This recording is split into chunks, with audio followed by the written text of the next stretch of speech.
What's up guys, welcome back to another video on the 1996 Toyota Camry V6 automatic. This time we are doing spark plugs, spark plug wires, coil packs, so stay tuned and let's begin. Let's open the hood and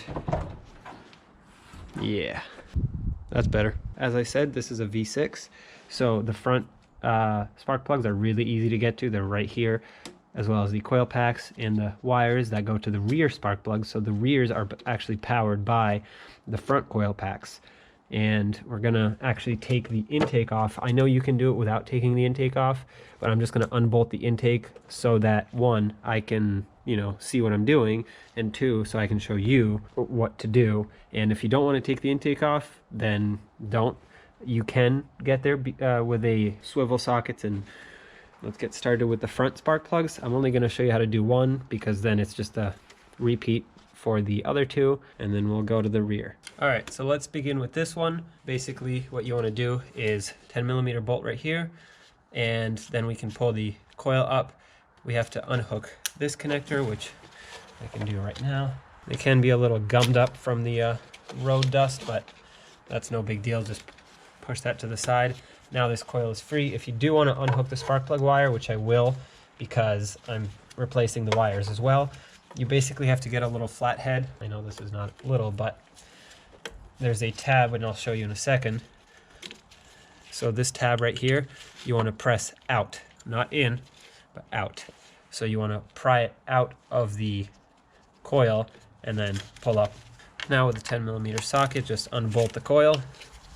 These are original ones, and I am replacing these as well. Well, the car has 215,000 miles on it, and I'm keeping these just in case as a backup, but I am replacing them, and I'll link all the parts and tools in the description so that if you need any of them or just want to take a look, you can go do that. Now you take your spark plug socket and you break the spark plug loose.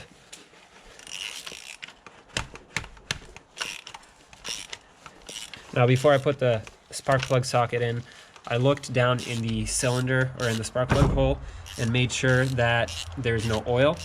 If there's oil in there, that means your spark plug tube seals are bad and you need to replace them. If there is oil and you did not buy a valve cover gasket or at least spark plug tube seals, then well, you might want to consider it before you do the spark plugs. So here's our spark plug. These are Denso that I pulled out. I bought NGKs because, well, NGKs is, or Denso, is what you want to put in Toyotas and most Japanese cars. And dropping is not what you want to do, but that's okay because this is the old one. As you can see, it's fairly worn out. Now, these are dual electrode spark plugs, I believe is what they're called. But either way, they have two ground electrodes. And they're laser platinum spark plugs, and you do not gap them. They come pre-gapped exactly how they're supposed to be, and you don't touch them. You just put them in. On the single prong ones, you do gap those, or you can if you need to, but on the dual electrode ones, you don't touch those. All right, so here are my new spark plugs. As you can see, they come, well, this little piece of cardboard stayed in there, but they do come with a little piece of cardboard that goes around them to protect them during shipping. If you can see, I'm not sure if you can, but the gap between the electrodes on the old one is a lot bigger than the gap on the new one. So these definitely needed replacement. And I did actually notice a much higher fuel consumption lately in this car. So instead of an average of 23, maybe 24 miles to the gallon, it's been getting close to 20, 21. And I don't like that. So that's why I bought everything. Spark plugs, coils, wires. All right, so always start it by hand. You see me using the ratchet, but I'm only using the head of the ratchet. I'm not putting any torque on it whatsoever.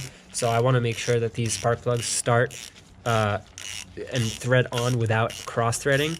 And then after I'm sure, then, I'll put some torque in it, snug it down, and then I'm actually going to get my torque wrench and we'll torque these to these specs because I want to make sure that they sit at the right height in the cylinder.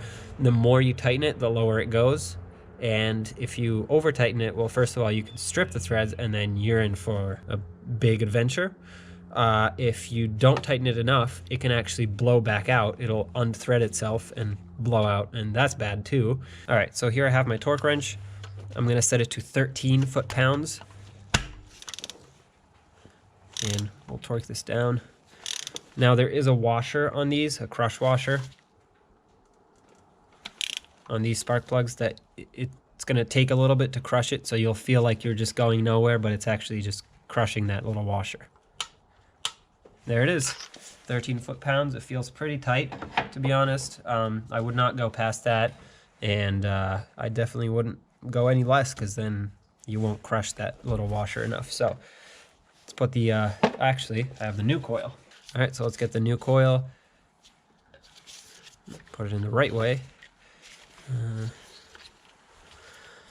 You just drop it down in, and when you bolt it down, it'll come in contact with the, well, it is in contact, but it'll press it onto the spark plug. So what we want to do now is connect it. I'm not going to put the spark plug wire back in because we're replacing it. So I'm just going to connect the connector. Okay, so this connector is a little bit at an angle from up above, which makes it a little tricky, but just make sure it clicks on there. There we go. And as soon as it clicks, then you know you're good. Let's put this little 10mm bolt back on, and that will hold the coil down. I'm sure these have a torque, but if you just make it snug, then obviously don't over tighten it. You're threading it into an aluminum head or valve cover. Just make it snug. That's it. It's good. Like I said, I'm going to keep this out because we're removing them, doing the rear spark plugs. But I'm going to go ahead and change these two spark plugs really quick, and then we'll get to the back. So next we're going to take off the cover, the engine cover here, with an Allen key. Not sure what size this is, but 4, 5 maybe. And then these inverted bolts will come out. Set those aside, and then it's got 2 tabs in the back that you can just snap off. All right, next I'm going to disconnect the intake tube here, and to do that, it's just a 10mm bolt, or well, 10mm bolt on this clamp here. And I'm actually going to take both sides out because I don't want to take the air box out. I'm just going to take the hose off. So I'm going to loosen up both sides. I'm going to make sure that nothing else is in the way. So there's this vacuum hose right here that apparently wasn't even clamped down. This is going to be fun to put back in.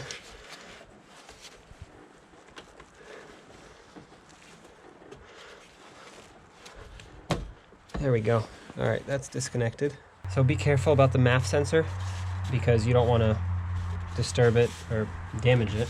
If you just pull back on the intake tube, it should pop out of the intake, and then I guess I have to loosen up this clamp a little more, and then you'll be able to twist it and just take it out. So we're going to set that aside here. Next, since I'm removing the intake, I'm going to unbolt the throttle body and then just gently put it down, lean it this way.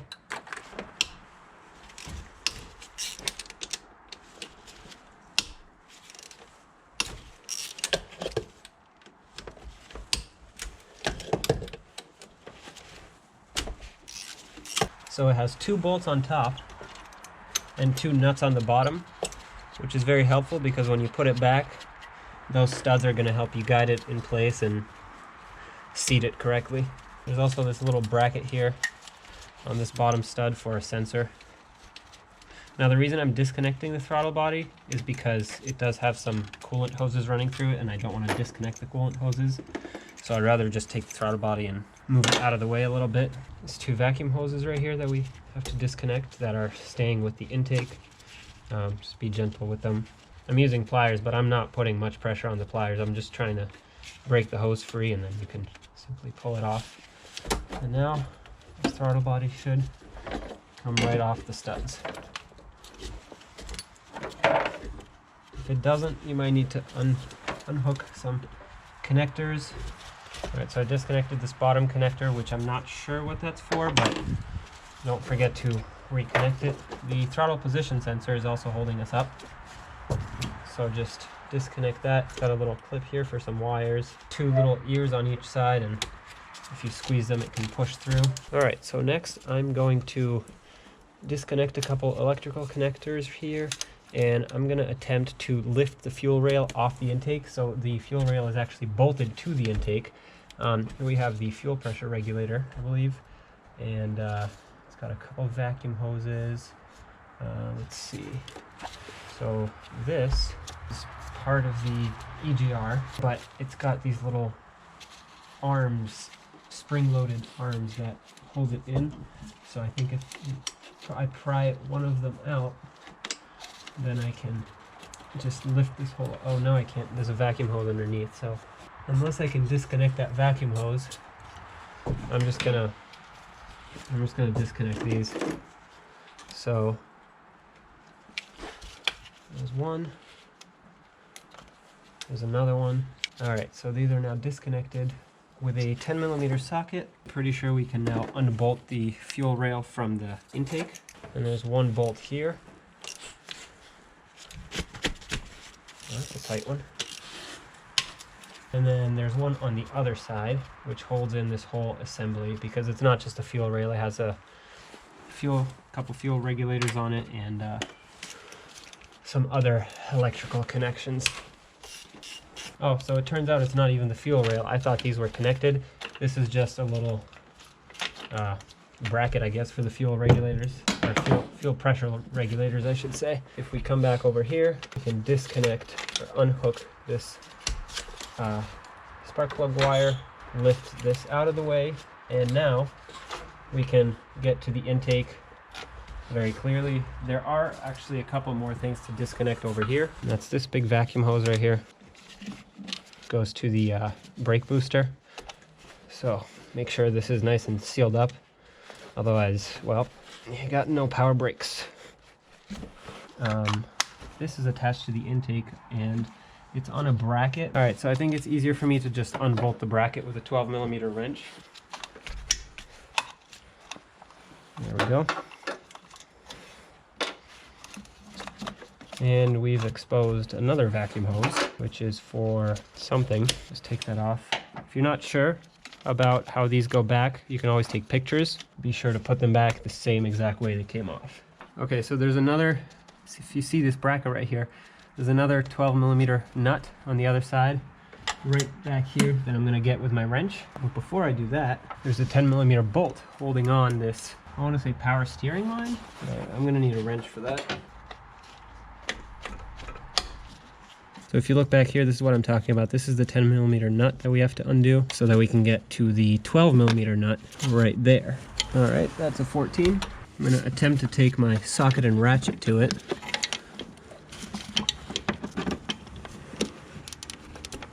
I was successful. I'll just back it out all the way.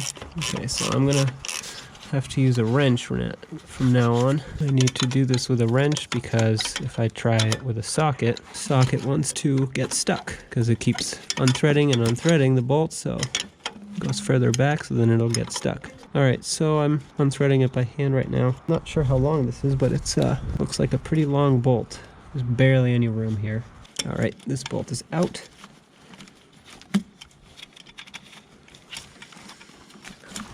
All right, so that bracket is loose. It looks like there's a couple more bolts here to undo. There's one nut right here that has some wires on it.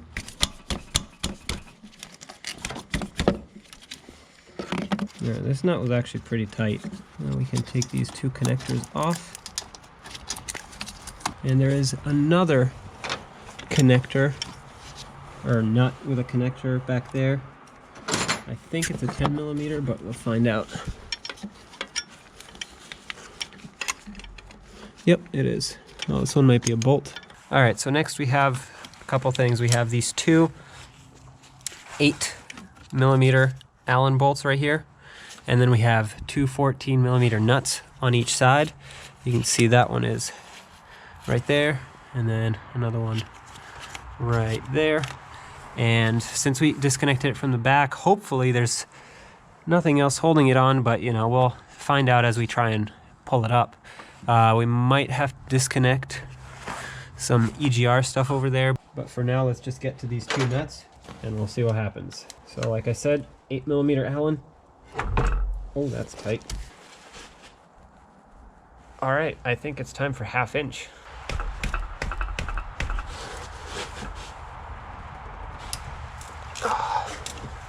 All right, well, these are very tight.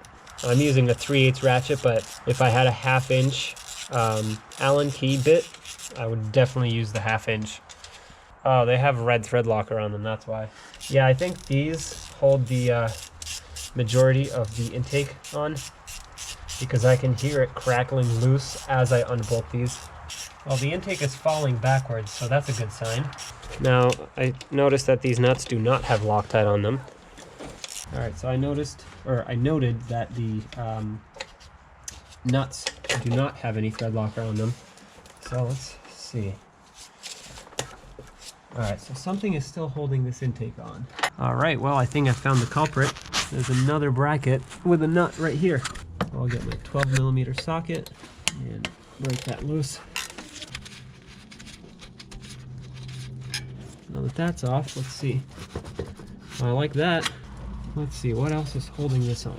Something else is holding it. Let's take this gasket off before...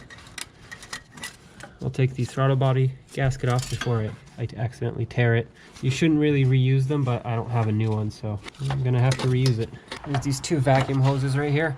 Grab my long needle nose pliers. There's these 2 vacuum hoses here that I missed. There we go. Just break them free, and then once they're broken free, you can pull on it.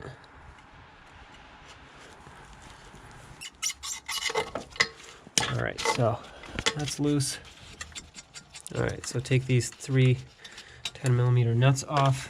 So we're gonna pull the EGR off the intake, but at the same time, we're gonna pull the intake off the EGR, if that makes any sense, because they're stuck to each other and neither of them have a lot of wiggle room. So I think I have to unbolt this bracket right here.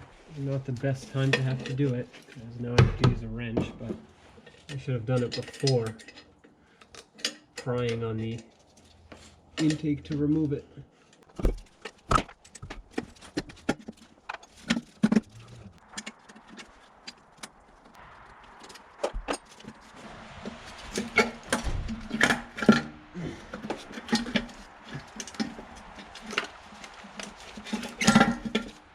There we go. Got it.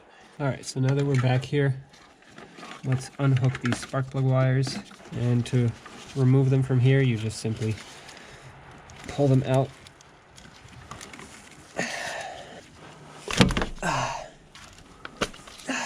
It's 2. You don't really want to pull on the wire, but I have new ones, so it doesn't really matter if it breaks. And the wire is what gives me the most leverage, so I'm gonna leave them in this bracket, and I'm gonna replace them one by one out. I want to make sure that every wire goes to the correct cylinder. All right, so now that we have these out, let's do the spark plugs.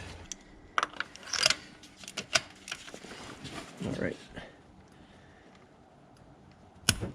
Oh.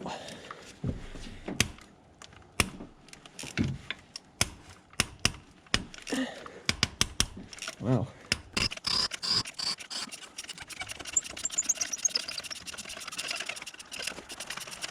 I've never pulled these spark plugs before, since it's so difficult to get to. We're gonna find out together what they look like. Okay, that's not that bad. That's not that bad. All right, let's replace it.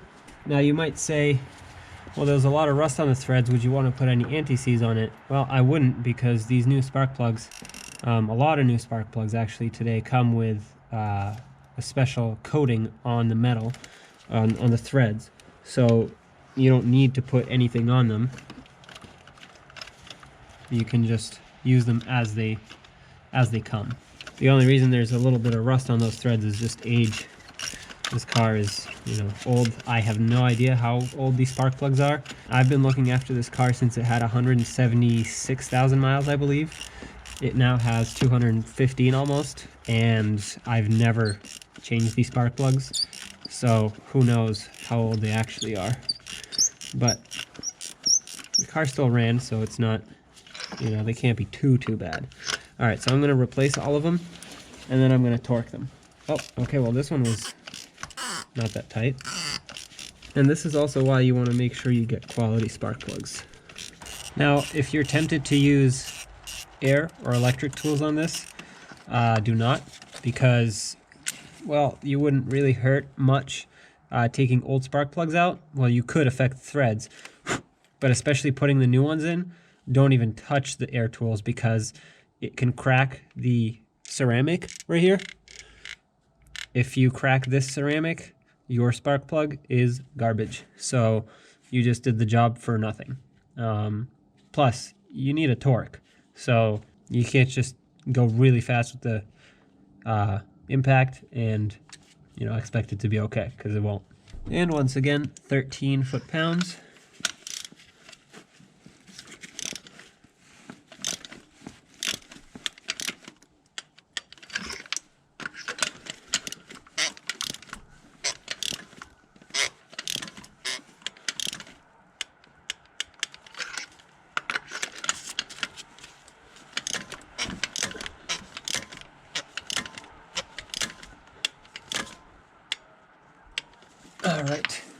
All right, so here we have our old spark plugs, and I'm actually gonna just take them one by one to replace them because I don't want to mess up the length.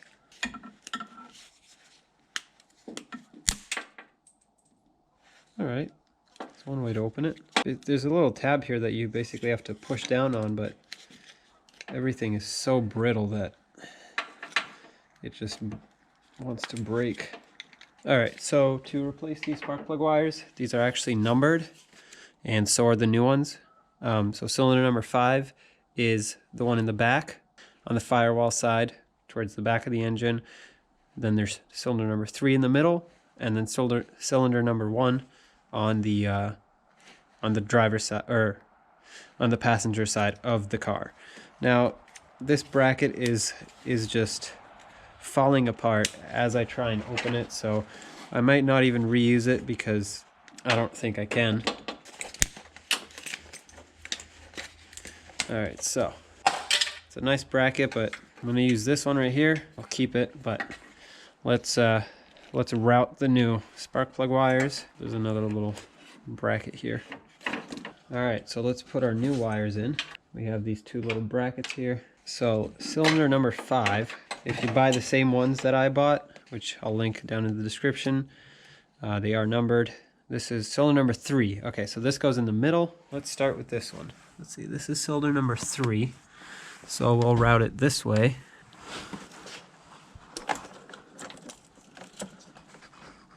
So that one goes in the middle. This is cylinder number 1, which means that one goes right here. And lastly, we have cylinder number 5, which is that last one. Alright, make sure they go all the way down and click in place. There we go, you'll feel them bottom out and grip the spark plug. And now, I'm going to route them this way. And as you can see, they all have different lengths. So cylinder number 3 is fired by cylinder number 6 over here. So to plug that in, you just match up the little key tab and press down till it clicks.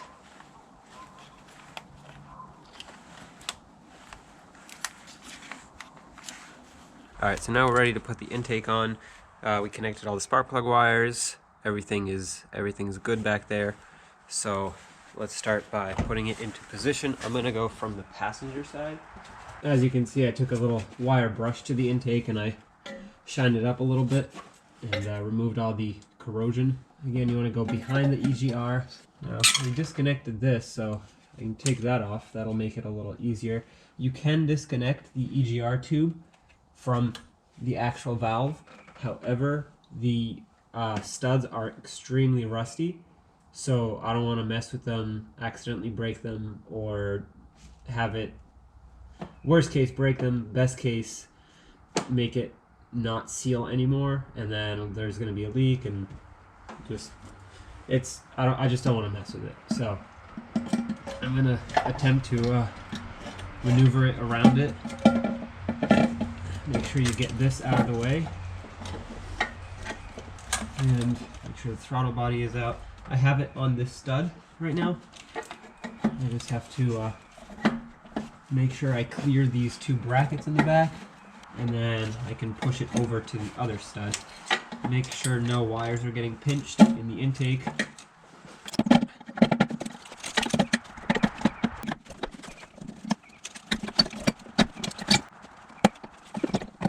And then let the EGR fall into place. I'm going to start these two front bolts, the Allen heads. That way the intake can pivot up that way and stay in place. Now I reuse the old gasket. It's a multi-layer steel gasket, which you could reuse. If I had a different one, I would definitely change it, but I don't. So I cleaned it out with some with a paper towel and made sure there was no debris on it, and hopefully it'll seal up. All right, so I'm just going to bottom one out and start the other one, but I want to make sure that the intake stays at this level so that I can bolt up everything else. There we go. All right, next I'm going to bolt up the, actually I'm going to just start these two nuts here. That way they're out of the way. This one's very tricky to get to because there's a fuel line in the way that is steel, so you can't move it. All right, so those two are on. Now we can start connecting things. I'm first going to connect this main bracket back here that had the 14mm bolt. Next, I'm actually going to connect the these wires, the ground wires that were here, just so I don't forget, as well as any vacuum hoses that were in this area. Make sure the vacuum hoses are on there well, otherwise you might run into some running issues. Alright, this had a nut, 12mm. I'm going to snug it down so I don't forget. Now I'm going to continue putting this 14mm bolt in. This is going to take a while because it's really tight in there. Again, make sure these wires are tight. Obviously don't go too tight because you're threading it into an aluminum piece of metal, aluminum intake. So you want to make sure that the connection is made, but you don't want to go too tight on it. Alright, that's tight. And then there's a 10mm nut that goes, it goes right on the back of this bracket. There's a line here. I'm not sure if it's the power steering or something else, but alright, just snug that up. Alright, so I just want to quickly go over what I did. So there's a vacuum hose right here, the diagnosis port that has to be bolted on here. At the back, as you can see, there's a 10mm bolt right here. Underneath it, right there, there's a 10mm, sorry, this is a nut. That's a bolt right there that hangs, that tightens up a connector. Then there's a 14mm nut right here. Actually, that's a bolt, and that bolts up to the intake. This line is going to be in your way all the time, so that's why I disconnected this 10mm nut. The brake booster hose, those connectors right there. There are some ground connections. That's about it in this area. We'll double check once we get the other side done, but this should be it. Okay, since I'm here, I'm actually going to snug up the two Allen head bolts that are here. And then we'll torque them after we get everything else on, because we have to torque them in sequence with the two other 14mm nuts that hold on the intake, just to make sure that we seat the intake correctly. So I will bottom out the nuts, but I'm not going to torque anything until we have everything connected. Alright, so on this side we have the EGR. Let's start with that, since that's the last thing we took off on this side. 3 10mm bolts, and then we have to put this piece back on. I'll snug it down first. Again, I'm reusing these gaskets here. These are really small, so you don't have to go really tight on them. Just snug them up and they should be fine. Now let's get this little EGR valve on. It went this way. There's a hose underneath it, so make sure that is connected properly. And then I had a 10mm bolt here. Snug that down. And reconnect the vacuum hoses. Most of the time they'll fall back into their original location, as you can see. This will go to the intake. We can leave this off. We got a couple of vacuum hoses over here that you want to reconnect. One down here. Be very careful with these because they're very brittle. If you want, you can spray some silicone on them, silicone spray, which is actually what I'm going to do, because they're very very brittle, and I want to make sure they slide on easy and not break. This one's on. It did tear a little bit, but I'm gonna take a look at this one after we start the car and make sure that it's not leaking or that it's seated correctly. Same with this one. All right, there we go. Now we can put the intake gasket on, put the intake back on, and start tightening up this stuff.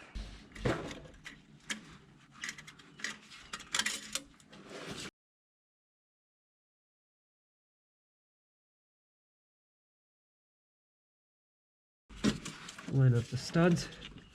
There we go. Make sure you don't pinch any connectors. There we go. Plug in the EGR again. This bracket was on the lower bolt, or lower stud I should say, so put that on and then put the nut on. That's not the right nut.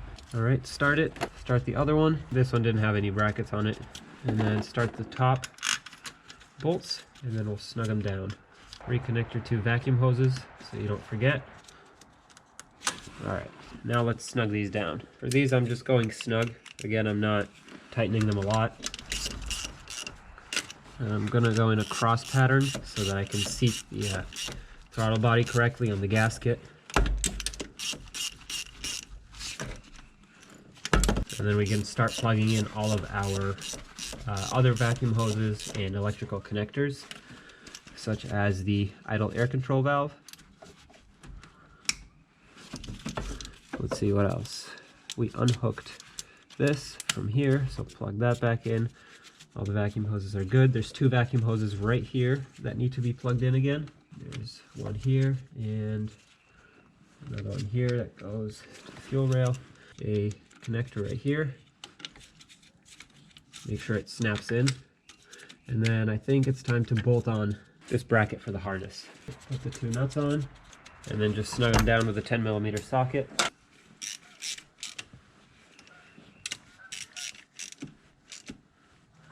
All right, now we can go to the back, and you can see here we have that other bracket to bolt on.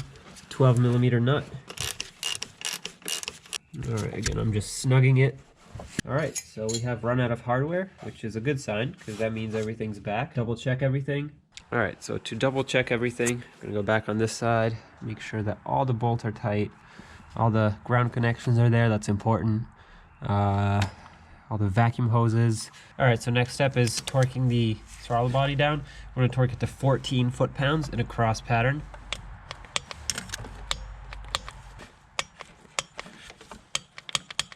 All right, so we took it off. I'm actually gonna use that silicone spray again and spray here, but just very little because the MAF sensor is here and I don't wanna get any inside of there.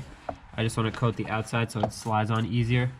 And the reason I'm using silicone spray and not something else is because the oil-based spray, such as WD-40 or motor oil or anything like that, they can eat away at the rubber, and they're not really rubber-friendly oils.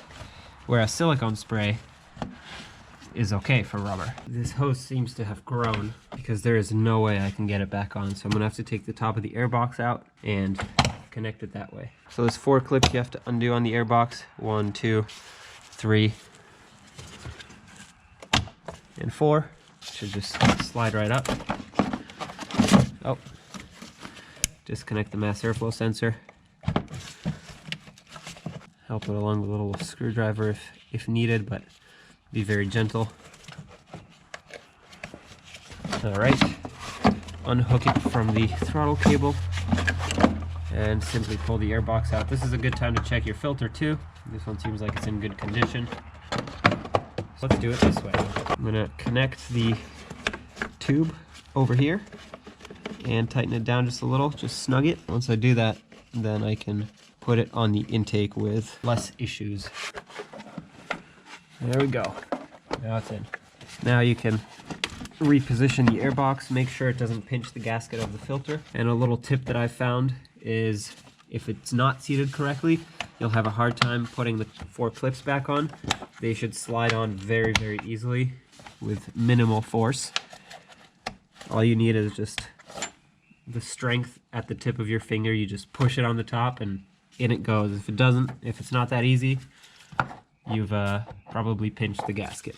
Spray some silicone on this and try and maneuver it in here, because this is very difficult to take out. So there we go.